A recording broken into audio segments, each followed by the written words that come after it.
Hey ladies, calling all entrepreneur women, creatives, visionaries, and builders.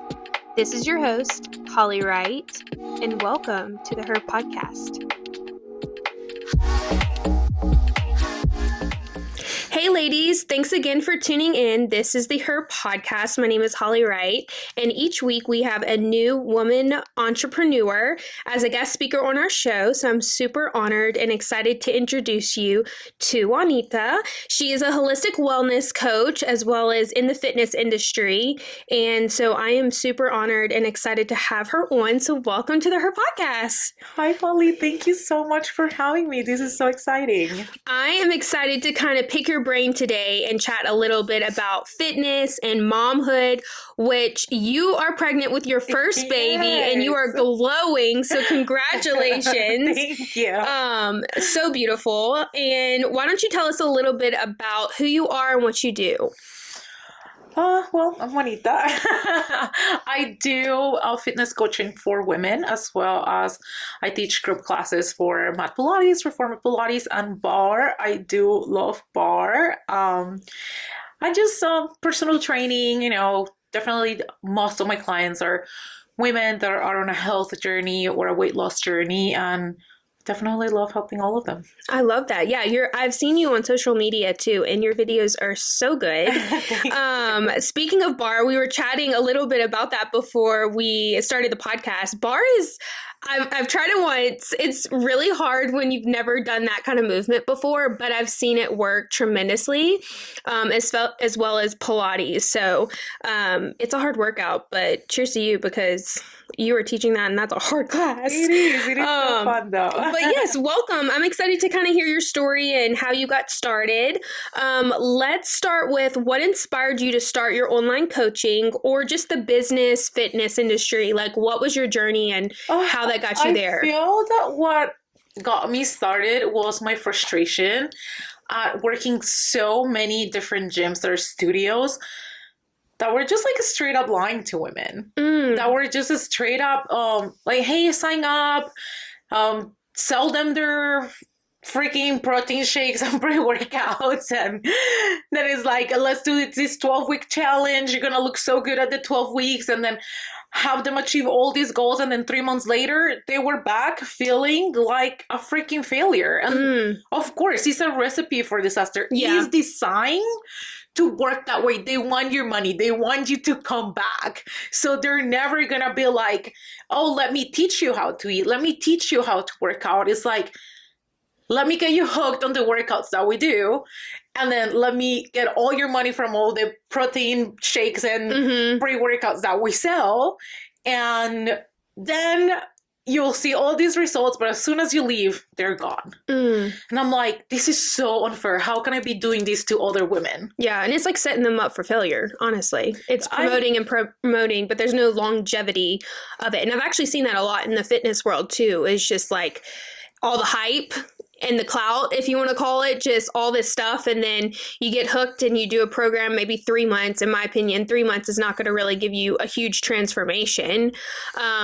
So you were kind of in that industry seeing a lot going on, and you just were like, this is not what I got into this business. Like, I want to actually change women's life, because I know how hard it is to live in a body that you hate. How hard it is to look at yourself in the mirror and be like, I don't feel like her. That's good. I don't. And women want to change that, and there's so many standards that we have to fit. And there's this beauty standard that is like, oh, women with wider hips, tiny waist, like little definition on their arms. Like, if you have too much muscle, then it is too much. But if you don't have a little bit of muscle, then you're fat. You're skinny fat. Skinny fat, yeah. I've heard that too. At the end of the day, you have to create your own beauty standard. Because if you're going to follow society beauty standard, you're going to be, like in a hamster wheel for the rest of your life. Yeah, that's true. How do you find, let's go dive in a little bit into the holistic wellness, because I'm kind of newish to this field. How do you define holistic wellness, and how is it different from the typical fitness or health approach people are used to?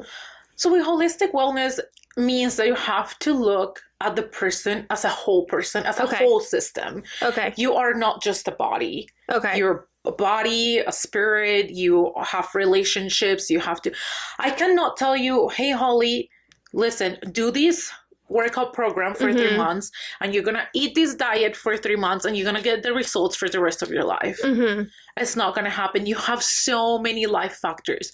You have a vacation, you have your anniversary, you have a birthday, you have a girls trip, you're feeling off, you're feeling sad, you're getting depressed. There's so many things.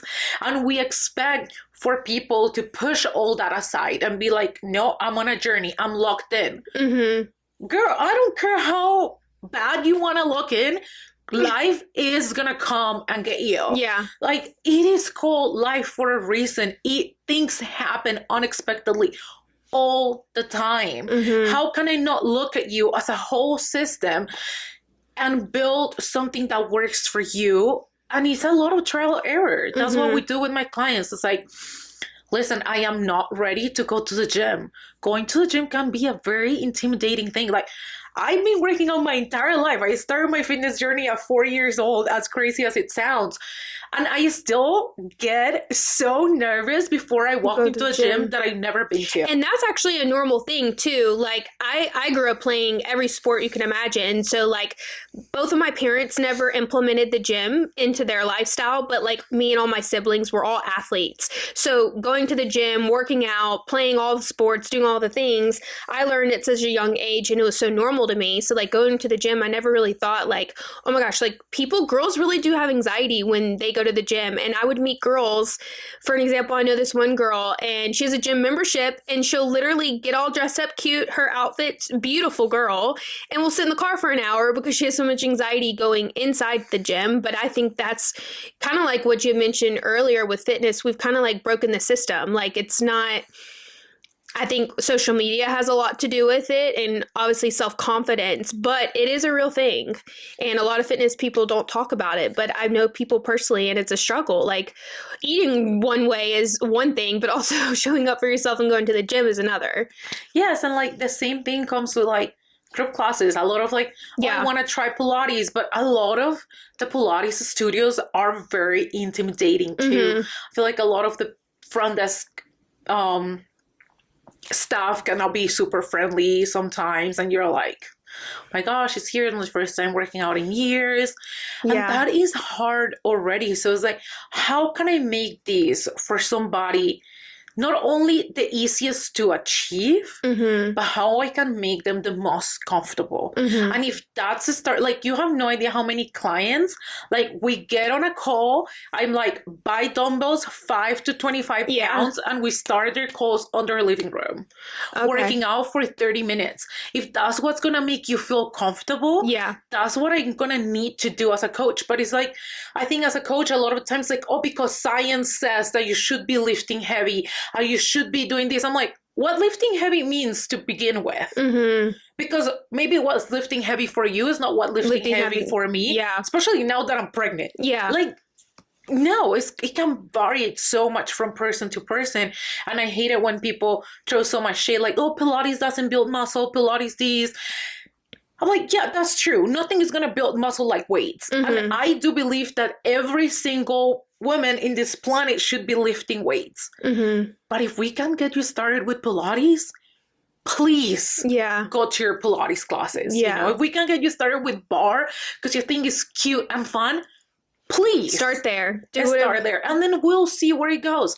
I have clients that have been working with me for 4 years. The only thing they do is reformer. They never want to do anything else. But that's what works for them. Fine. It works for you. You don't want to try anything new? Fine. How can I find ways to have you lift weight without you believing that you're lifting weights? You know? And we just have to look at the person and see what works for them versus what science says, or what the best type of workouts are, or the best diet, or the best nutrition. The only thing that's going to be the best is what works for this person. So you'd really need to look at the entire person, their systems, their beliefs, their limiting beliefs about themselves, all of these versus just here's your plan. Yeah, I love that. That's so powerful too. And I love that that is your focus too, because I feel like in the fitness world, we have a lot of fitness coaches. It's very a competitive field, what I've seen just from personal friends and social media. So I feel like if you have the vision and the passion, really, meeting someone where they're at right now and believing in them and transforming them from the inside out, like that's what you're going to see longevity in. I feel like in the fitness world, we've kind of got away from that. Was there a specific moment or season in your life that pushed you towards this path? Not really. I feel like I've always had passion for fitness and always loved it. But I would say definitely during COVID was when I was like, you know what, I want to take it seriously, because I was in the hospitality industry for a long time. Okay. And during COVID, I created a garage gym. Okay. I called my husband up and I was like, hey, they're closing the gyms. Yeah, we gotta do something. I have a cart full of these things. You better go and buy all of that, because I'm gonna go crazy. And we built a kind of little small garage gym, and all of my friends were like, "Hey, I see that you're working out. Can I come and work out with you? Can I come work?" I'm like, "Yeah, sure." It's like, "Oh, I want to get fit because it's COVID." Yeah.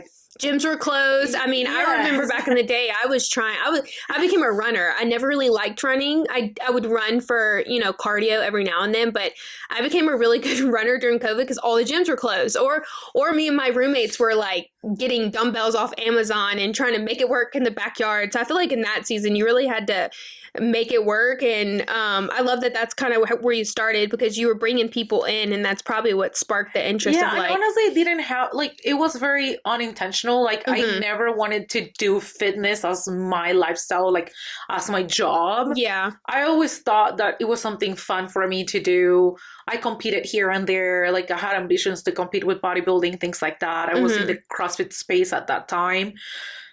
But it was just something fun for me to do. But it kind of found the way into my life. But I'm going to say that if you want to go into business as a coach, it's going to take a long time. Yeah. It's going to take a long time to build rapport, to build your clients. Yeah. Especially because fitness is not a necessity. It's more of a luxury. If you tell somebody hey, it's $120 per session, is not something that anybody is going to be running to give you their money. Yeah. It's something they have to choose for themselves. Yeah. Or it's not something that coaching is not something that's going to give you immediate results. I don't know, I always tell all my girls this, why you give your money so freely when it comes to treatments. You go and you get cold sculpting, you go and get Botox, it's true. Which I love it. Listen, give me all the surgeries. I have them.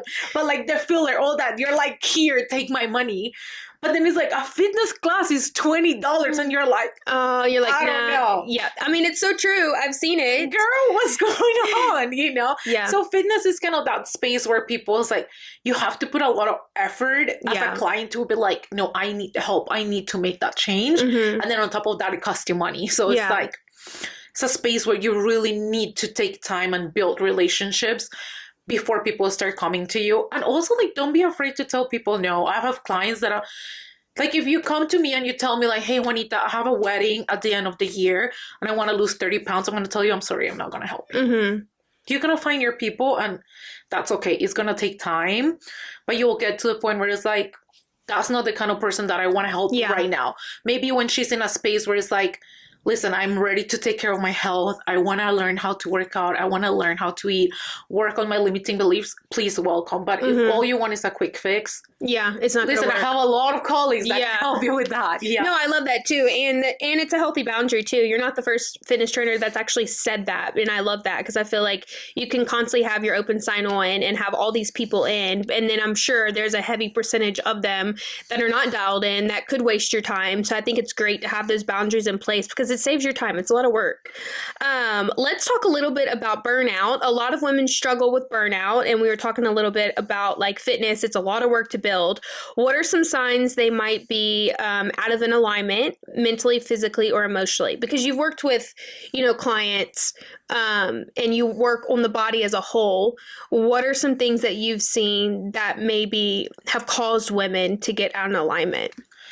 I say always, this is going to sound so cheesy, but always listen to your body and look for the signs. And I'm going to say the signs usually come looking like diseases. Okay. A lot of women are oh, I'm lactose intolerant, or I'm not eating gluten because I'm like, gluten bloats me, or like, is it the gluten really? Is it the dairy really? Like, have you gone and, because actually when you get tested, I have IBS and Crohn's disease. Later, I found out that a lot of that it caused because of my mental health, because of my stress, because I can't. Not from the dairy or not from the sugar. No, exactly. Oh, okay, I tend to push everything away. And then my body's literally screaming at me like, girl, stop. And here I am with a 6 months belly pregnant because I am in so much pain. So it's like, always look for that. Like, sometimes it's like a migraine. Sometimes it's like, it's your body talking to you. It's your body telling you, stop, something gotta change. But we're so good at just like popping a pill and popping another pill and popping another pill is gonna happen. I can get through it. Or like sometimes we're so dissociated, we're not even like paying attention. Yeah. So it's like, those are the first signs. I say a lot of my clients are like, they're so excited. They start their fitness journey. I'm not gonna tell you, 2-3 weeks later, they get a flu. They get a cold. I'm like, working out's putting a lot of stress on your body. You're making a lot of changes, and that's putting a lot of stress on your body. Of course, your immune system is going to go down. Of course, you're going to get sick.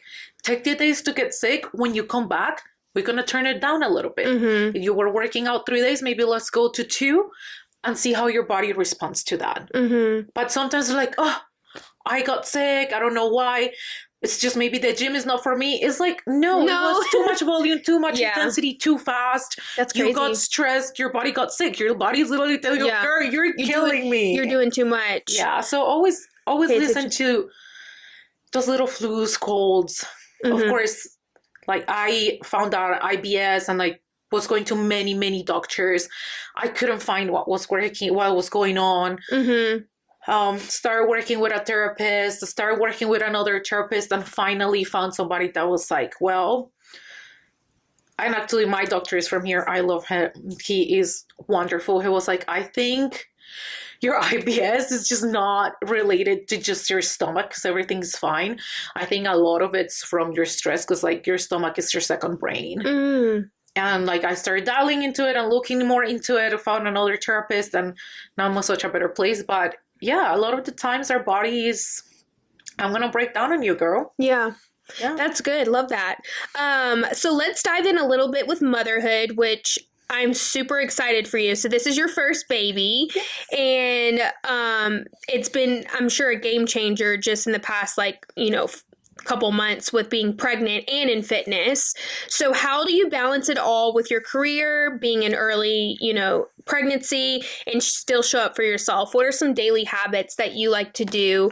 You're always working out. Your Instagram's very positive. So what are some things daily that maybe for the moms or new moms listening that has helped you stay dialed? Well, I gotta say, my life has changed a lot since I got pregnant because I was lifting very heavily, running every day, doing high rocks, all of these things. And when I got pregnant, my body literally hit a wall and it was like, we're not going to do any of that. Yeah. I feel like a lot of the times, or like what we see on social media is like, oh, whatever you were doing prior pregnancy, keep on doing it. And that's exactly what I've heard. They're like, oh, doctors will say, if you were lifting this amount of weight or bench pressing all this stuff, keep going. You can still lift when you're pregnant.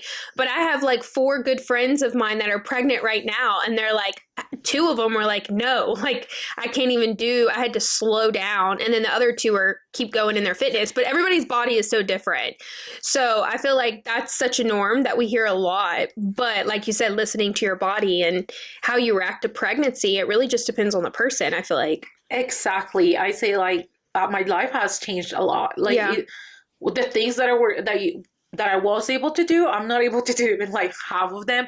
And I think the first trimester is where you really have to adapt, and it can be really challenging. I think a lot of people don't talk about the mental health struggle that is, even if it's something that you wanted for a long time. We wanted this baby for a long time. We had a long fertility journey, and being here and then being so sad and depressed because I don't feel like myself. Like, I almost got on medication for my mental health because I was like, I don't think I can go through these. Like, I am not the same person. I cannot function all the same levels that I used to.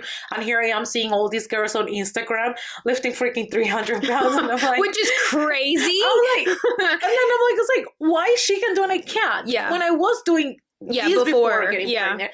So I feel like that's something that is not talk a lot about, like, yes, keep on doing what you were doing, but what happens when your body is literally like, no, we're just not gonna keep on doing that. Yeah. And I feel like you need to come to peace to that. But I think like what has helped me the most is like being very aware, very, very in tune with my body, being like, what's happening? Why am I feeling this way? Looking for help. Like I'm gonna tell, like, I had my therapist like in a spilled dial. Like I'm like, I need to talk to her. Like I need an appointment yesterday. Like looking for that help that you need. Telling people I don't feel okay. Like I don't feel fine. Like my body's not doing the same. Just really leaning into your loved ones and letting them know that you are not okay and just going through it. But I say, other than just being aware of your body, listening to the signs, talking to people, I think like making a true effort on feeling better. Yeah. I think like, and taking it day by day, I feel like too, just watching a couple of my friends in San Diego be pregnant, and it's just like some weeks, it's great. And some days it's just hard mentally, emotionally. And I feel like day by day, listening to your body and just being the healthiest you can be, and making it work is all you really can do. Yeah. And I say like, wake up, take a shower, get ready. That's like, I swear there's basics. So many days that all I wanted to do was just like open my eyes and rot in bed. Like I'm telling you, the exhaustion is insane. But once I put a little bit of makeup, go to my cute little bar class, and then I come home, I'm like, okay, I did it. I feel better. Like we can keep on doing, or like we can keep on going. That. So literally look for those tiny little things that might seem like, oh, in the past I used to do I used to kill this, but now but now putting mascara is the best I can do. Do the mascara because that was gonna help you. Yeah, I love that. That's beautiful too. And just being the best version of yourself every day too, because some days are good, some days aren't. And even if you're not pregnant, like I feel like I go through days like that too, where I'm like, okay, we're just gonna wake up, we're gonna go to the gym. It's Monday. I did that this morning. I was like, all right, it's Monday, we're gonna start this week off good, we're gonna go to the gym. I got home and I'm like, okay, I feel good. Yeah. So that's all you really can do. Let's talk a little bit about healing and wellness. How has your own healing and wellness journey impacted the way you show up as a business owner and a leader? Oh my gosh, so much. I feel like the way I lead and the way I do my business, it always comes from my life experience. I struggle a lot with body image. I've been always a bigger girl. I've been always like more muscular girl. My body anatomy and genetics, I have very narrow hips, very wide shoulders. I did swimming for many years, so I'm kind of like an inverted triangle. And that is not beautiful according to society, right? Like we want these beautiful wide hips and tiny little shoulders, which is crazy to me. Because some of the most beautiful women in the world are the curviest, just stunning. Yeah, but I'm not talking about weight. No, I'm talking about like build, but your build, you know, and literally it doesn't matter how skinny I am, or it doesn't matter what I do to change that, is never gonna change. So it came a lot off with like acceptance. Like, listen, there's nothing I can do to make my shoulders smaller. I have broad shoulders. I have tiny little hips. My hips are never gonna grow. Yeah. And I think that's just how I lead women, is we need to start with acceptance. We need to learn to be our best version for ourselves, but with the cards that we're dealt with, you know. I wish I had wider hips. Can I do something about it? You can have half of mine. Can I do something about it? Yeah. No. No. There's absolutely not even like plastic surgery. Like I've had so many plastic surgery. Like it doesn't matter how many plastic surgeries I do, it's never gonna change. And I think too, we chatted a little bit about this before, you know, being in the podcast room, but I feel like everyone's genetics are so different, and your 20s, your body is a certain way. I remember like in high school, my body was a certain way. I was an athlete, then in college, and then once you enter 30s, womanhood, it's like your body changes too, depending on your routine of fitness and stuff. But at the end of the day, genetics is genetics, and that is something that you just really have to accept, because I'm short and petite, so I can't look at a girl on social media who's 5'9", who has these beautiful long stick legs and think, okay, I'm going to starve myself. I'm going to go to the gym for a whole year and I'm going to get the long, skinny bird legs that I've always wanted. But in reality, it's not like that. Like I'm 5'5". Like I'm short and I'm petite. I have to cut my jeans off to make them fit. So it's like, I like that you said that, like acceptance, because I think that's something every girl struggles with, but it's not talked about a lot. But as a fitness coach, for you to inquire that is such a beautiful thing, because it's reality. Like, yeah. And then I'm like, listen, if you look at me from the back, I look like the freaking 49ers quarterback. My husband looks 49ers, so that's what I'm saying. Okay. I was like, you know, this is it. I think I'm beautiful. And you are. And you are glowing as a pregnant woman. Like, you're carrying it so well. You know, I'm okay with it. And like I tell my clients, like, so can you imagine, as society, we think that the only beautiful dogs are Chihuahuas. Mm-hmm. Because that's what we do. We think that the only beautiful dogs are like women. Mm-hmm. Of course, you know, country to country it may change. Like, the beauty standard in my country is completely different than here. But if we think about it, you know, globally, we say that Chihuahuas are the only beautiful dogs. Mm-hmm. Listen, I have a pit bull at my house. Mm-hmm. It doesn't matter what this poor guy tried to do. He's never gonna look like a Chihuahua. He can do all the GLP-1s he wants. That is so true. He can do all the hours in the gym he wants. He's never. Yeah. So what can we focus on? Uh-huh. If you were not born with the genetics to be a Chihuahua, let's make you the most beautiful pit bull you can be. I love that you said that, because I have a pit bull, but I also have a golden doodle. So I have like the bougie, beautiful model dog for Ralph Lauren. And then we have this old pit bull that's like so sweet, but he's so big and slow. And so that's funny that you use that analogy, because it's true. Like, yeah, it doesn't matter what you do. But we can make you the most beautiful people you can be. Yeah. And I think that's what I focus on, how I lead my clients is like, and I'm very honest. Like, I have clients that come to me, it's like, you know what, my shoulders are so wide, or like, I'm like, listen, that we cannot change. Mm-hmm. I'm going to be blind honest with you. But we can make you the best version of you. Because like, you know, like you train your eye and you're like, okay, this is somebody's morphology and this I cannot change it. Yeah. But these are the things that I can help you with. Mm-hmm. So I think just being honest and blunt and telling people what you can help them with too. Mm-hmm. Or like if something is out of your scope of practice, you know, like you need to be very honest. Like I can give you nutrition advice. Oh, and this is something that fires me up. Like coaches giving like straight up diet meal plans. Mm-hmm. As a nutrition coach, you are not allowed legally to do that. That's what registered dietitians and nutritionists are for. Mm-hmm. I can give you nutrition advice. I can tell you how to build a healthy meal. But I cannot prescribe you a diet. Mm-hmm. It is wrong. And I hate it when I see coach after coach prescribing people diets, because that's just an eating disorder waiting to happen. Mm-hmm. Yeah, I agree. For all the busy moms listening who are business owners or trying to create a business, what is 3 things that you could encourage them that helped you? I mean, you're a new mom, but what are 3, if you could go back to your younger self or just the beginning of the journey for fitness and where you are today, what are 3 things that you could encourage the busy moms who are just trying to do it all? And it could be very simple. I want to say, you can do anything, but not all at the same time. Mm-hmm. Choose one thing that you want to focus on your business. Because if you are the only person running your marketing, your finances, it's a lot. Focus on one thing. Like if your social media has to take a downturn for a little bit, and you have to focus on your finances, do that. Or like if you really want to grow your social media and then maybe you get an automated system to do your finances, and then in 3 months you go back and check everything. Just choose one thing, because yes, women can do anything, but we cannot do it all at the same time. At the same time. That's good.